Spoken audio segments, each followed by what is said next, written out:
Welcome back, everybody. We are diving deep today into some pretty fascinating stuff. We've got our sources all lined up and ready.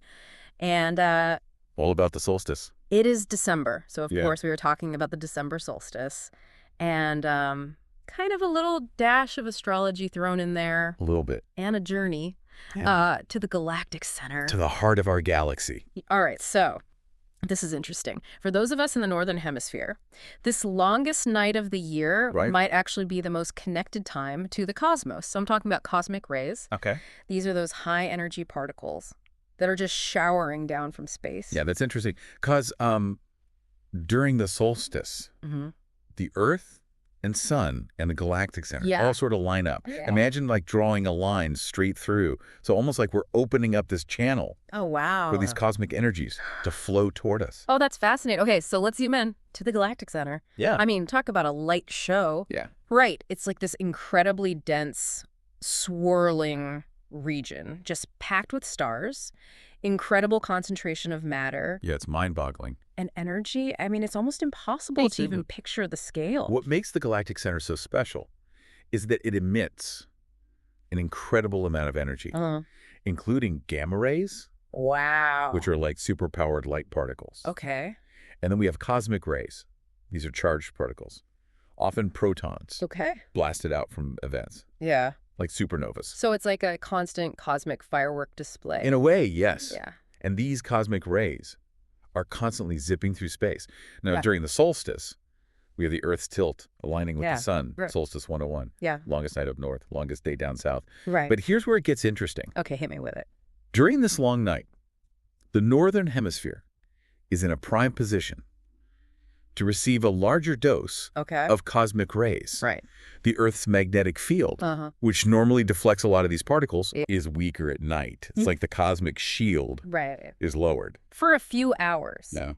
So are we talking about a significant increase here? Like enough to make a noticeable difference? That's where it gets complex. Okay. Because we're currently in solar cycle 25, Okay. which has a strong heliosphere. So think of the heliosphere like a bubble Right. of charged particles Okay. surrounding our sun, Got it. which acts like a buffer, lessening the impact of the incoming cosmic rays. So even though we have this unique solstice alignment, Yeah.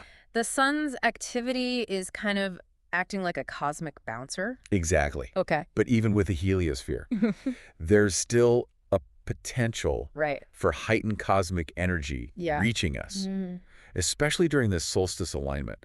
It's a fascinating interplay Yeah, it is. of these cosmic forces. Now, to add another layer to this cosmic cocktail, Okay. we have some interesting astrological influences at play, All right. specifically what's being called the Pisces fog. Okay. Pisces fog. That sounds a little ominous. Oh, what does that even mean? So it refers to both Saturn and Neptune, Okay. currently residing in Pisces. Now, in astrology, Right. Saturn represents Yeah. structure, Okay. limitations, Yeah. discipline. Gotcha. Neptune governs dreams, illusions, Yeah. and spirituality. When these two planets Yeah. hang out in Pisces, Yeah. which is already kind of dreamy and sensitive, Right. it can create this kind of hazy atmosphere. No, so like literally a fog? Yeah, Okay. potentially leading to confusion Okay. or a sense of being lost. Gotcha. So this Pisces fog is basically amplifying that dreamlike, illusory aspect of Pisces. Precisely. Okay. And the source material also mentioned some other significant astrological placements happening right now. Yeah. The Sun conjunct Eros in Sagittarius. Wow. Venus and Moon in opposition.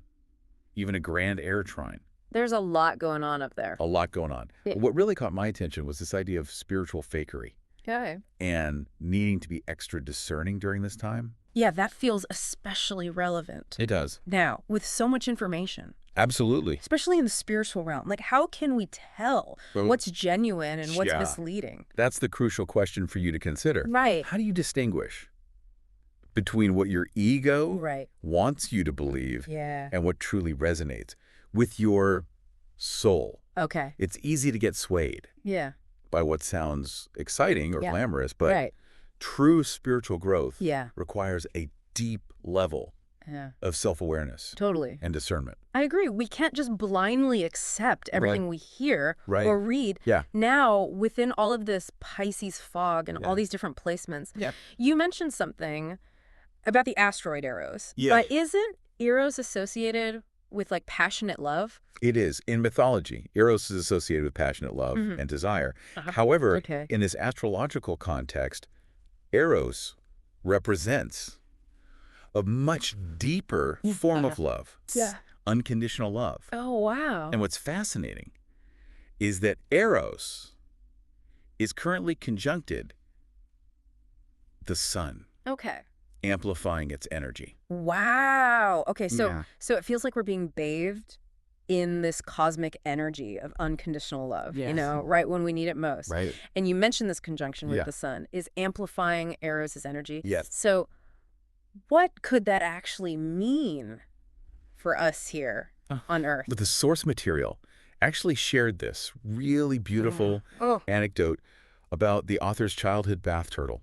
It was a simple story, but it really illustrated that profound impact even small acts of unconditional love can have. And it made me reflect on those moments in my own life where I felt that, the pure, unadulterated love. I love that. Sometimes the most powerful lessons come from the simplest things, and it makes me wonder, how can we cultivate more of that unconditional love in our lives, especially with all this cosmic and astrological intensity swirling around? Well, it begins with recognizing and appreciating the unconditional love that already exists in your life. So think about the people, the places, the experiences that bring you that deep sense of peace and joy. Maybe it's a pet. Or a beloved hobby. Or maybe even just, could be, you know, the feeling of sunshine on your face. Absolutely. It's about tuning into those moments and letting them fill us up. Exactly. And as you cultivate that awareness, you can start to actively cultivate more unconditional love. In your interactions with others, even in challenging situations. So it's not just about feeling good. No. It's about radiating that love outwards. It's like we're all interconnected, part of this cosmic web, and our individual energy affects the whole. Precisely. And here's where it gets even more interesting. These current astrological placements hint at a much larger shift happening, a transition into what some are calling the astrological ages of fire and air. Okay, so now we're talking about major astrological epochs here, right? These ages span thousands of years. And are associated with significant changes. Huge changes. In human consciousness and civilization. You got it. We're currently transitioning out of the age of Pisces, which has been dominated by water energy. Water is associated with emotions, intuition, spirituality. And while Saturn and Neptune in Pisces might create some of that fog that we were discussing, the dominant energy is moving towards fire and air. Fire and air? Okay, that sounds like a powerful combination. It is. So what kind of shifts might we see as these energies become more prominent? Well, fire is associated with action, passion, creativity, while air represents intellect, communication, innovation. So we might see a greater emphasis on individual expression, technological advancements, new ways of thinking. Absolutely. And I remember the source material mentioning specific placements that point towards this shift, like Uranus. Moving into Gemini. What does that signify? So Uranus is the planet of revolution, innovation, and unexpected change.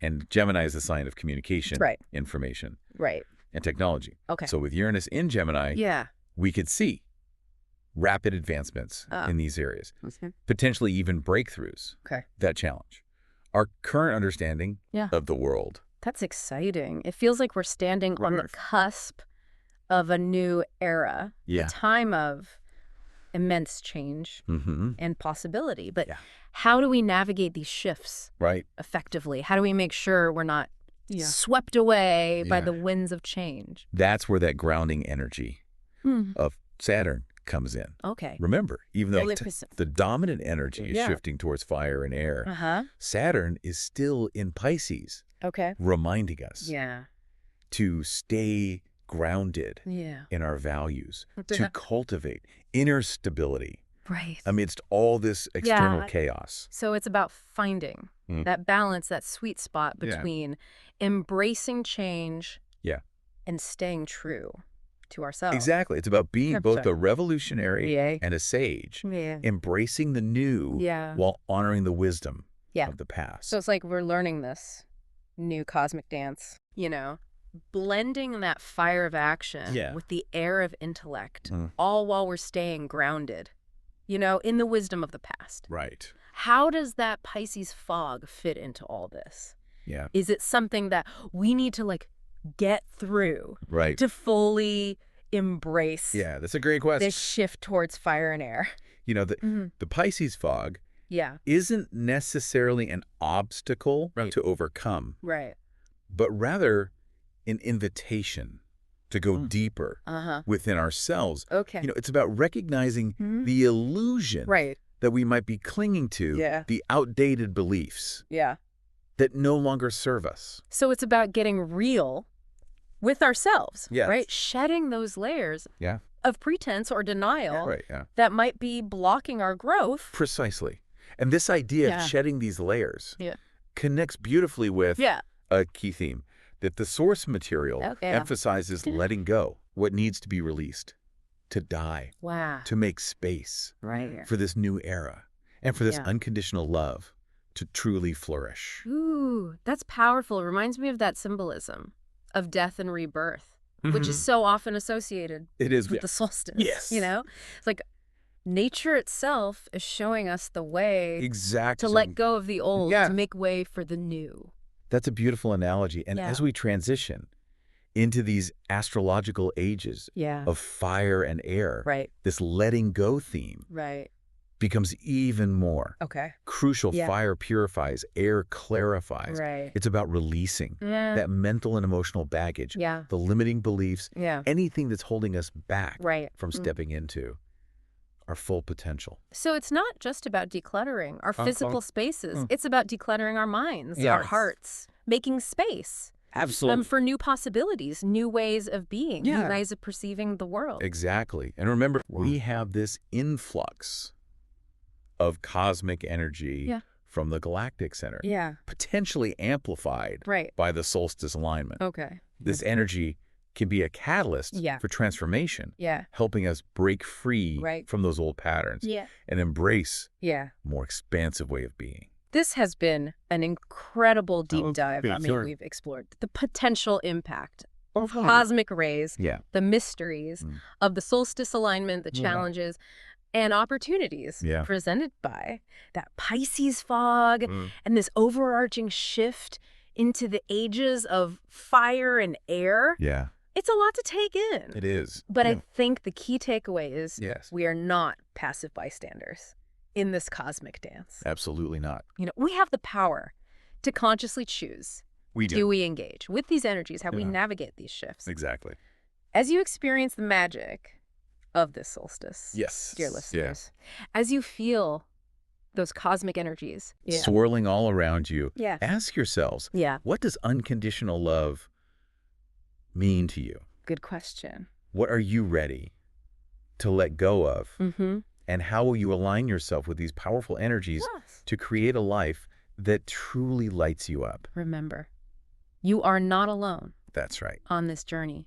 We are all interconnected, part of this vast and magnificent cosmic tapestry. And as we each step into our own brilliance, we contribute to the collective awakening of humanity. Beautifully said. Until next time, everybody, keep exploring, keep questioning, keep going, and keep shining your light.